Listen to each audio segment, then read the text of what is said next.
ओम शांति। आज की मुरली है 18/6/2025।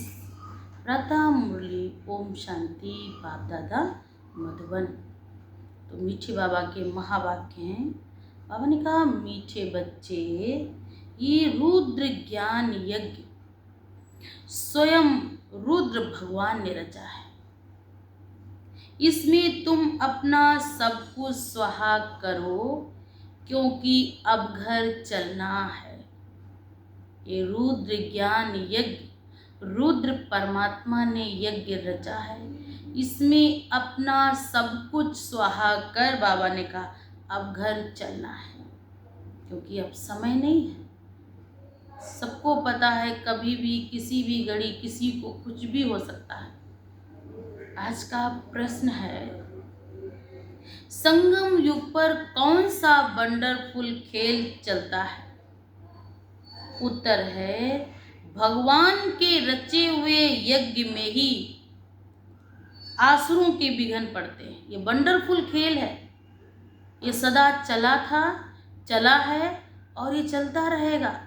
क्योंकि कहते हैं ना कि जब यज्ञ रचा गया तो असुरों ने क्या डाली थी? हड्डियां डाली थी।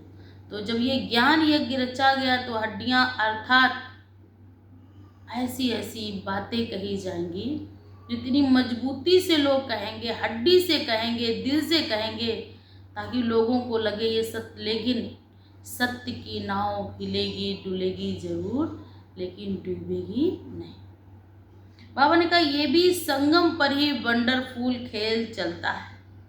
बाबा ने कहा, इस संगम पर ही वंडरफुल खेल चलता है। फिर ऐसा यज्ञ सारे कल्प में नहीं रचा जाता है। फिर 5000 वर्ष के बाद ही जब परमात्मा इस धरा धाम पर आएंगे, फिर इस यज्ञ की फिर पुनः स्थापना होगी। ये राजस्व अश्वमेध यज्ञ राजस्व पाने के लिए है। इसमें विघ्न तो पड़ते ही हैं।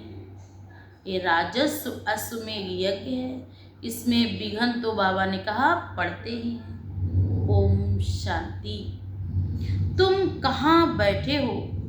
इनको स्कूल अथवा यूनिवर्सिटी भी या विश्वविद्यालय भी कहा जाता है, जिसकी ईश्वरी ब्रांचेज बाप ने बड़े ते बड़ी, बाबा ने कहा, बाप ने बड़े ते बड़ी यूनिवर्सिटी खोली है।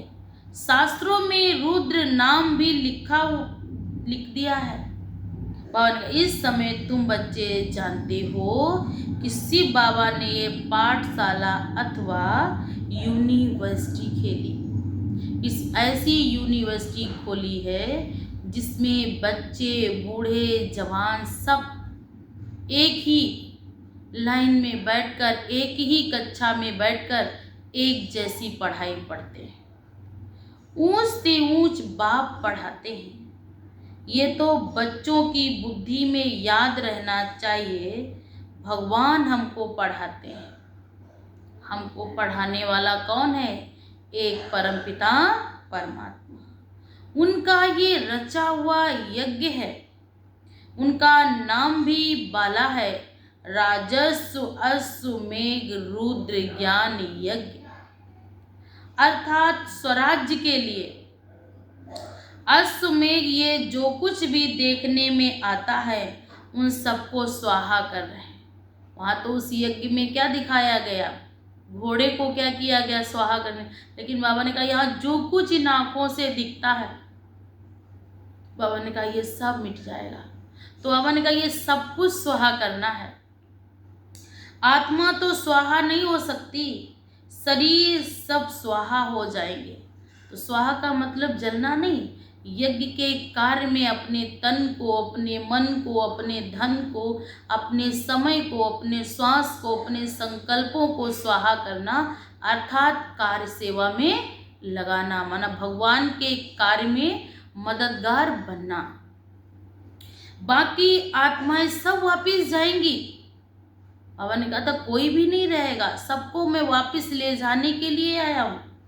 ये संगम युग बहुत आत्माएं भागेंगी, बाकी शरीर तो खत्म हो जाएंगे। जिनको बाप की समझ होगी वो तो भाग के आएंगी, पहचानेंगी वो मेरा बाप आया, उस बाप से मुझे वर्षा लेना है, नहीं तो हम जन्म जन्मांतर के लिए वंचित रह जाएंगे।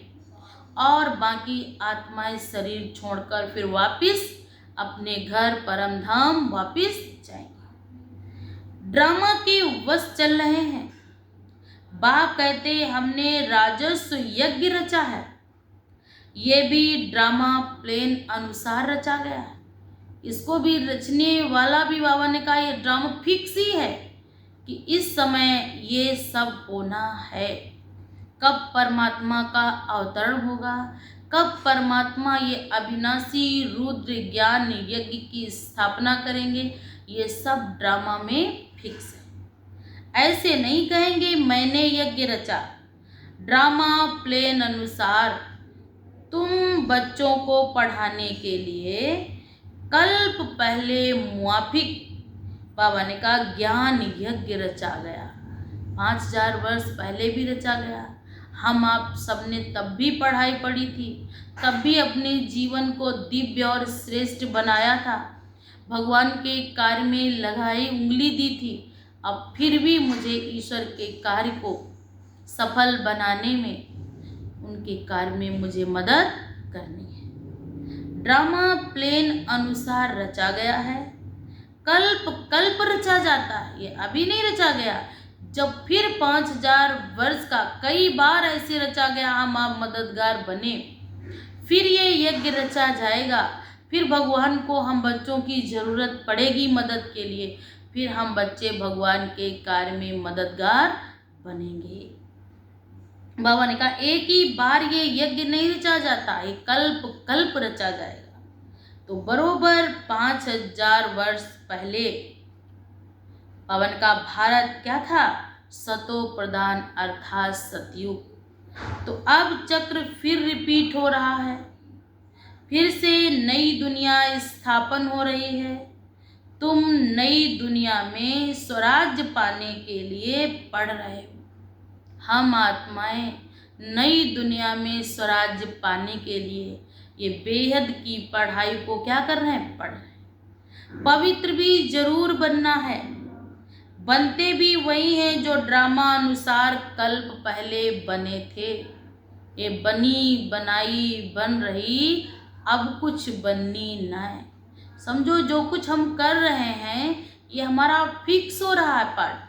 जन्म जन्म जब जब भगवान को मेरी ज़रूरत पड़ेगी तब तब परमात्मा मुझे चुनाव करेंगे। तो बाबा ने कहा साक्षी हो ड्रामा को देखना होता है, और फिर पुरुषार्थ होता है, और फिर पुरुषार्थ भी करना होता है। बच्चों को मार्ग भी बताना है। मुख्य बात है पवित्रता की। बाप को बुलाते ही हैं कि आओ पवित्र बनाकर हमको इस चीची दुनिया से ले जाओ। जब दुखी होते तो भगवान से यही प्रार्थना करते कि हे प्रभु, हे जगत नियंता, आप आओ और हमको ऐसी पापी दुनिया से ले जाओ। अब बाप आए हैं घर ले जाने के लिए। बच्चों को पॉइंट्स तो बहुत दी जाती हैं, मुख्य बात फिर बाप कहते मन मनाभो। पावन बनने के लिए बाप को याद करते हैं, ये भूलना नहीं चाहिए। जितना याद करेंगे उतना फायदा होगा। याद का चार्ट रखना चाहिए। पावन का नहीं तो पिछाड़ी में फेल हो जाएंगे। जो कुशल व्यापारी होते हैं वो अपना आय व्यय का खाता रखते हैं, और जिनको ऐसे ही करते उनको पता ही नहीं चलता कितना घाटा हुआ कितना मुनाफा हुआ। तो ऐसे बाबा ने कहा आपको भी चार्ट रखना है कि मैंने कितने घंटे बाप को याद किया है, कितना घंटा मेरे से ये मिस हुआ है। तो बाबा ने कहा ऐसे करेंगे तो पिछाड़ी में पास हो जाएंगे, अगर हिसाब नहीं रखेंगे तो लास्ट में अलवेले होकर क्या हो जाएंगे, फेल हो जाएंगे। हम ही सतो प्रधान थे नंबर वार पुरुषार्थ अनुसार।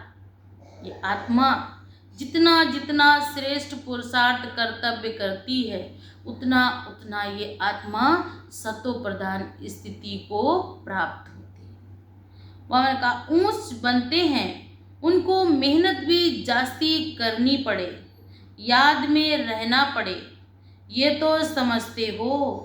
बाकी थोड़ा समय है, फिर सुख के दिन आने हैं। क्या कौन से दिन आएंगे आत्मा के, सुख के दिन आएंगे। अभी जो करना है मेहनत कर लो। अभी अगर कोई कुछ बोल रहा है चुपचाप शांति से सुन लो, क्योंकि आगे चलकर बहुत सुख के दिन आएंगे, अथाह लोग आपको प्यार करेंगे। तो अगर अभी थोड़ा बहुत अगर कोई ना भी प्यार करे तो भी खुश होकर शांत होकर के काम क्या करना है, उस बातों को सुना अनसुना कर देना है। बाबा ने कहा दुखधाम खलास कर, मैं तुम्हारे लिए सुखधाम रचने आया हूँ। वो कितना प्यार करता है, उसके एक एक सेकंड एक एक बोल उसकी इतना प्यार करो कि भगवान को मेरे खातिर उसको भी इस कलयुगी दुखधाम में आना पड़ा। तो तुम बच्चे जानते हो अभी हम ईश्वरीय परिवार में, परिवार तो है लेकिन परिवार के साथ कौन से परिवार में है, ईश्वरीय परिवार में है। फिर दैवी परिवार में जाएंगे। अभी ईश्वरीय परिवार में होगा, सत्युग में दैवी परिवार होगा। वहाँ पर कोई भी हर मनुष्य हर क्या होगा, हर नारी क्या होगी, श्री देवी और श्री नारायण से जानी जाएगी। इस समय का गायन है, ये संगम युगी पुरुषोत्तम ऊंचे ते ऊंच बनने का युग है। तुम जानते हो हमको बेहद का बाप बैठ बेहद की पढ़ाई पढ़ाते हैं। आगे चल सन्यासी लोग भी मानेंगे, वह भी समय आएगा, ऐसे सरकमस्टांस बन जाएंगे, ऐसी परिस्थितियां बन जाएंगी जिनको परमात्मा के सत्य ज्ञान को मानने के सिवाय और कोई रास्ता ही नहीं मिलेगा। अभी राजधानी स्थापन हो रही है, भवन का भी ये बहुत टाइम पड़ा है। पिछाड़ी में ये सन्यासी आदि भी आकर समझेंगे ये नॉलेज और कोई में नहीं है। ये भी बच्चे जानते हैं पवित्रता पर कितने विघ्न पड़ते हैं, कितने माताओं बहनों ने सितम उठाए, महीनों भोजन नहीं किया, उनको इतनी यातनाएं मिली, दुख सहन करने पड़े, लेकिन दिल और दिमाग में यही था कि योगी बनो, पवित्र बनो, ये हमारा स्वधर्म है। ये भगवान ने हमको क्या दिया है, एक श्रेष्ठ लक्ष्य दिया है। वास्तव में तुम सब द्रौपदियाँ, सीताएं, पार्वतियाँ हो। भगवान की कौन हो आप, हम सब पार्वतियाँ हो। याद में रहने से अबलाएं कुब जाएं, बाप से वर्षा पा लेती हैं। कैसी भी आत्मा हो, महापापी भी हो, बाबा ने कहा कैसी भी अपराधी आत्मा हो, अगर वो दिल से मेरा बाबा भी कहती है तो भी बाबा ने कहा मैं उसके सारे दुख और दर्द को भूल जाता हूँ। इतना प्यार का सागर है और यही दिल में आता है, कम से कम मेरा बाबा तो कहा। तो इसमें कितने विघ्न पड़ते हैं, अभी भी विघ्न पड़ते रहते हैं। कन्याओं को जबरदस्ती शादी कराते हैं, नहीं तो मारकर निकाल देते हैं। इसलिए पुकारती हैं कि हे पतित पावन आओ, आकर हमको भी पावन बनाओ। तो जरूर रथ तो चाहिए ना, वो आएगा कैसे, क्योंकि वो तो निराकार है। तो उसने क्या लिया, पर काया शरीर लिया। तो शरीर भी किसको मुकर्रर किया, बाबा ने कहा ब्रह्मा। तो उनके ही द्वारा सृष्टि की, नई सृष्टि की स्थापना की। गंगा के पानी से पावन नहीं बनेंगे। अगर गंगा के पानी से पावन बन जाए तो जेल की जरूरत ही नहीं। पानी में ले जाए, नहला दिया जाए, सजाओं से मुक्त हो जाए। लेकिन ऐसा नहीं है। अगर हमने कर्म किया है तो भोगना भोगनी ही पड़ेगी। दुनिया का मालिक बनाते हैं। बाबा ने कहा अभी नहीं, आपको परमात्मा क्या करते, पावन दुनिया का मालिक बनाते हैं। हम देखते हैं कि इस पति दुनिया का विनाश सामने खड़ा है, सारे आसार दिख रहे हैं। इन आंखों से सब कुछ प्रैक्टिकल दिख रहा है कि कैसे ये पति दुनिया का विनाश होना है और विनाश सामने खड़ा है। चाहे आप विनाश कह लीजिए, चाहे आप काल कह लीजिए। क्यों ना बाबा का बन जाए, स्वाहा हो जाए। पूछते हैं स्वाहा कैसे हूँ, ट्रांसफर कैसे करें। बाबा कहते बच्चे, इस साकार बाबा को देखते हो ना, ब्रह्मा बाबा ने कैसे अपना स्वाहा किया, कैसे खुद को स्वाहा किया, कैसे दूसरों का स्वाहा कराया। एग्जाम्पल है ना। तो बाबा को देखते हो ना, खुद करके सिखाया। गीत भी है ना, कहते ही नहीं थे बाबा, वो करके सब सिखला, प्रैक्टिकल दिखाया। जैसा कर्म हम करेंगे, हमको देखकर और करेंगे। यज्ञ में बल्कि लगाया नहीं, कईयों का लगाने के निमित्त बनेंगे, और जो करेगा सो पाएगा। अभी एक जन्म किया है, लेकिन बाबा ने प्रॉमिस किया है, वायदा किया है, ये जन्म जन्म तुम्हारे काम आएगा। क्यों आएगा? क्योंकि आपने भगवान को मदद की, क्योंकि इस समय स्वयं वो जगत नियंता परमपिता परमात्मा को भी हम बच्चों की जरूरत थी।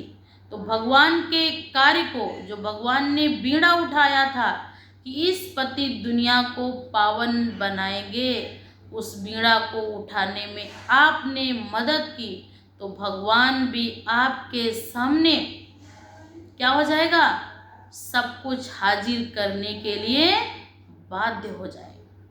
तो इनसे कर्म कराया ना, सारा यज्ञ में स्वाहा कर दिया।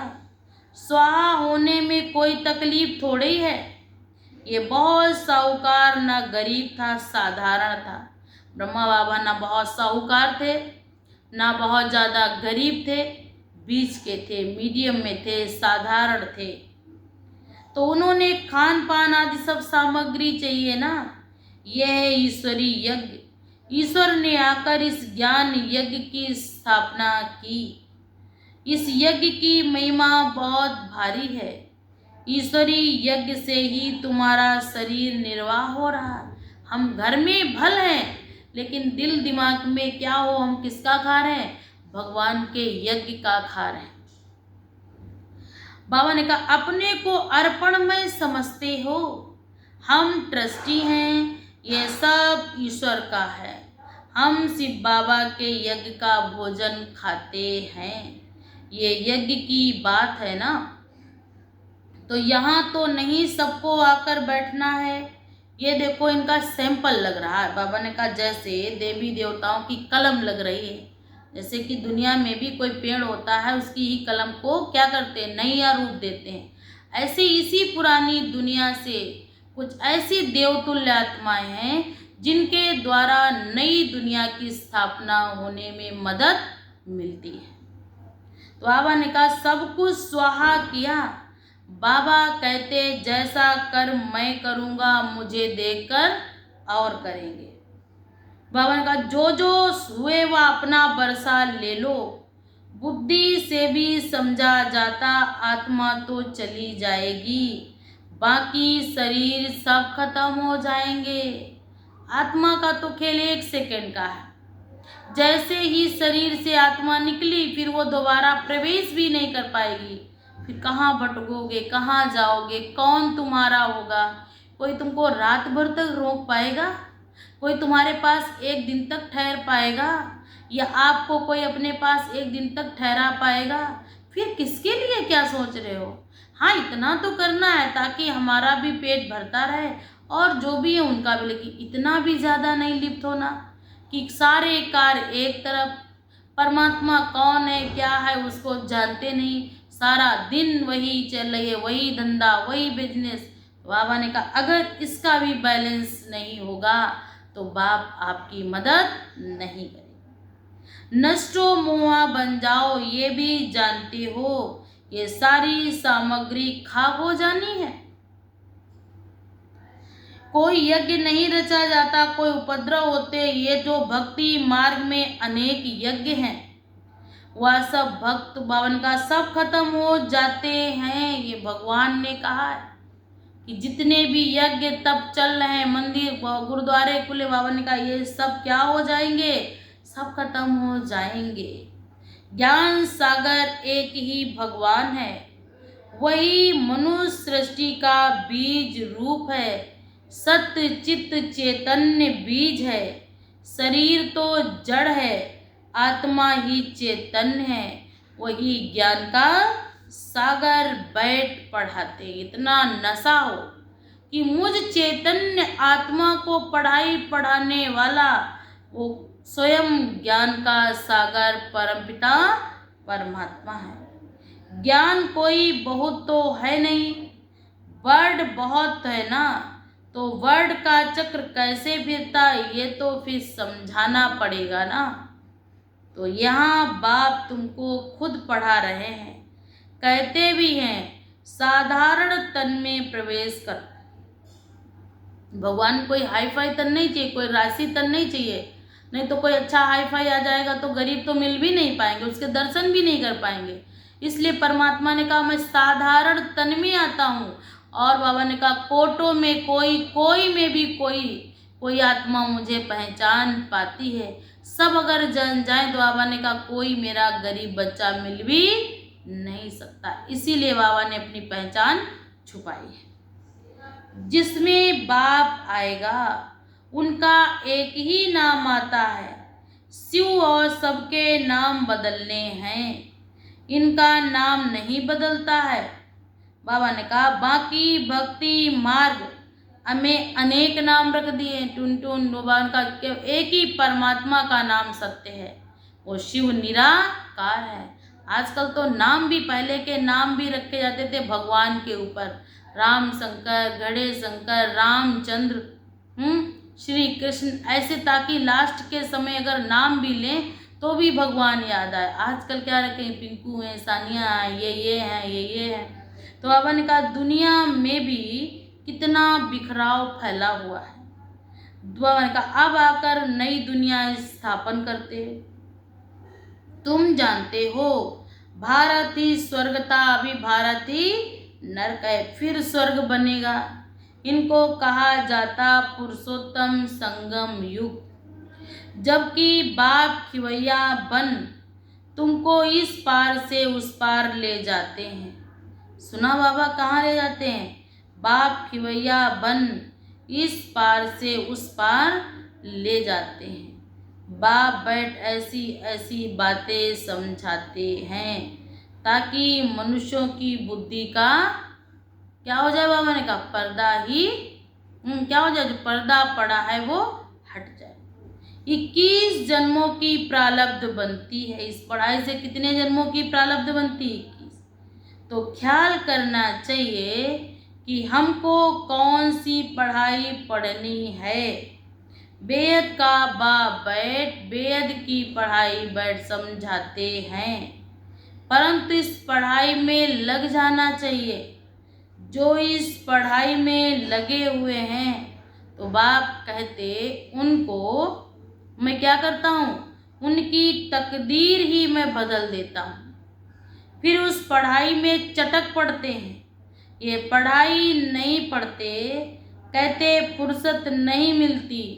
तो बाबा पूछते हैं कौन सी नॉलेज अच्छी है, इससे क्या मिलेगा? तो बाप कहते इससे क्या मिलेगा? कहते हैं बाबा जिस्मानी पढ़ाई से। बाबा ने कहा क्या मिलेगा? भाई बाप कहते थोड़ा करके कमाएंगे। चलो ठीक है, जिस्मानी पढ़ाई पढ़ भी ली तो बाबा ने कहा थोड़ा कमा भी लेंगे। यहाँ तो भगवान पढ़ाते हैं, हमको फिर पढ़कर राजाई पद पाना है। तो बाबा ने कहा तो ज़्यादा ध्यान किस बात पर देना है? बाबा ने कहा बाप को फिर पूरा कोर्स करा देंगे ना।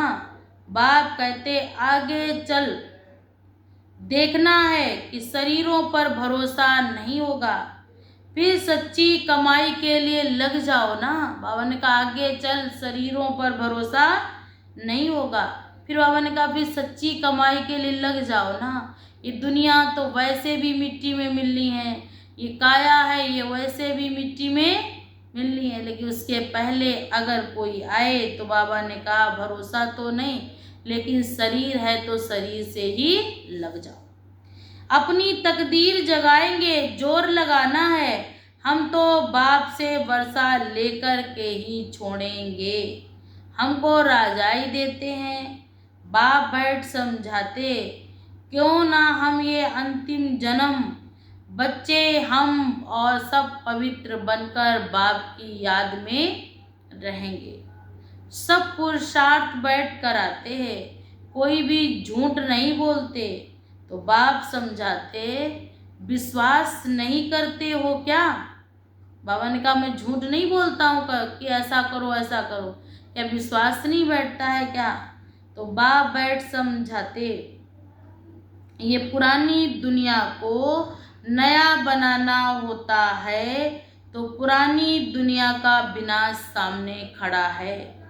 ये सब बहुत क्लियर है, अभी तो कोई आसार सबको दिख रहे हैं, इस बात का तो कोई भी सेटिस्फाई नहीं हो पाएगा, क्योंकि सबकी बुद्धि ने, सबकी आत्मा है, सबकी बुद्धि में ज्ञान है और सब समझ रहे हैं कि समय कहाँ से कहाँ जा रहा है। वन का अनेक धर्म भी हैं, सतयुग में होता ही एक ही धर्म है, वो कौन सा, आदि सनातन देवी देवता। तुम्हारे में भी कोई है जो निश्चय अर्जुन की तरह खड़े हैं। अर्जुन को क्या दिख रही थी, चिड़िया भी नहीं, चिड़िया की अंदर की आंख।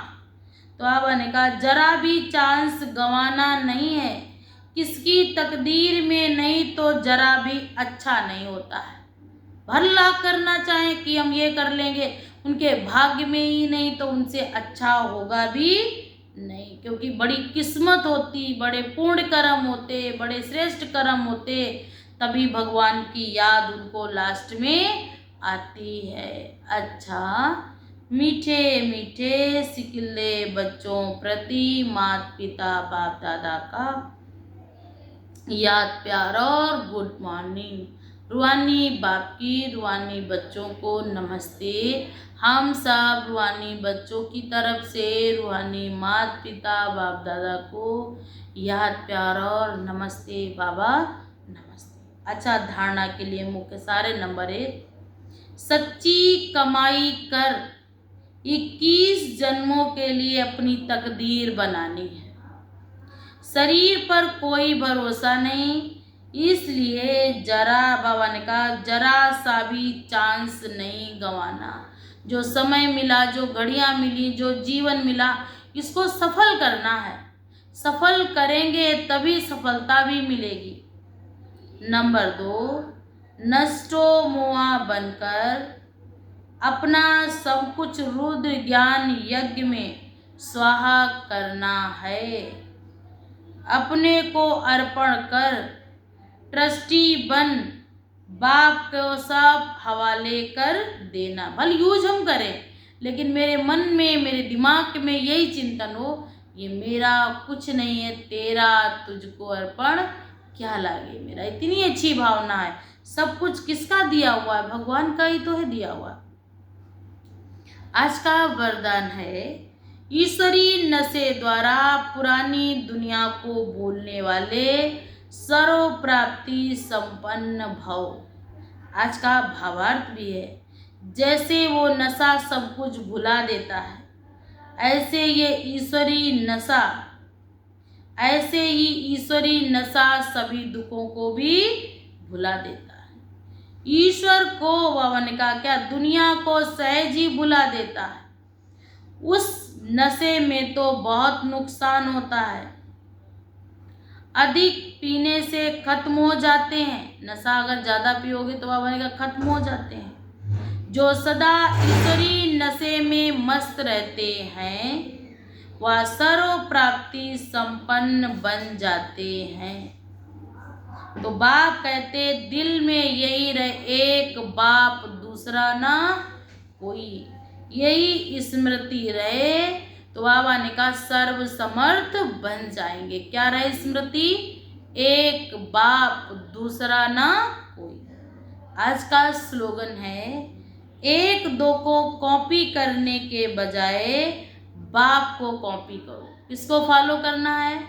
किसकी नकल करनी है? लोगों की करोगे, आज वो अच्छे हैं कल बुरे भी हो सकते हैं, कल वो बुरे हैं हो सकता अगले दिन और भी अच्छे हो जाए। नहीं, लोगों के बजाय लोग क्या कहें, इस जैसे कलयुग का देवता इनको फॉलो करो। ये ना कहें कि ये जैसे हैं वैसे ही हो जाए। नहीं, बाबा ने कहा था ये दिखाई दे, ये मेरे घर के अंदर हर कोई क्या है, फरिश्ते नजर आ रहे हैं।